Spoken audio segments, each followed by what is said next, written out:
Qeveria pro-italiane, produkti Kongresit të Durrësit më 1918, solli për Shqipërinë fatkeqe një realitet kompleks i futjes së saj nën suazën italiane. Por dinastia duhet të kishte syrin dhe veshin e saj atje. Hayreddin Bejçakrani, në Kongresin e Durrësit, lobon me Namik Beydelbinën, Mehmet Bejkonicën e të tjerë. Si grupi pro-amerikan, nga fituesit e luftës së parë botërore, dhe në minorancë largohet prej tij. Fati të Shqipërisë kishin mbetur tashmë orë, jo ditë ekzistencë.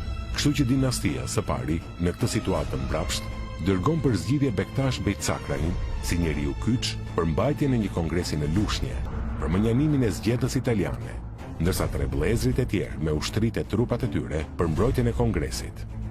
Bektash Bejçakrani mbajti barrën e madhe të përfaqësuesve të Vlorës nën Italinë, një rrezik i barazvlefshëm sa vetë kongresi, deri në ardhin e tyre, si dhe përfundimisht promovoi qeverinë e kongresit me një zgjedhje të ministrit të brendshëm, 24 vjeçarit Ahmet Bey Zogolli, monarku të ardhshëm shqiptar.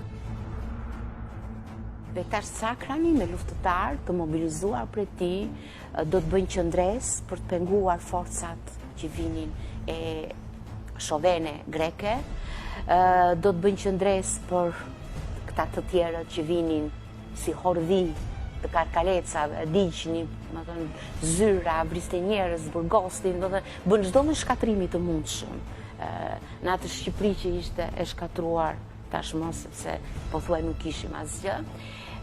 Cakrani do të jenë të pranishëm, Kalojnë vitet e luftës edhe do të jenë përsëri ndër ata që janë nismëtar dhe frymëzues për ta mbajtur një kuvend tjetër, edhe atë të Lushnjës.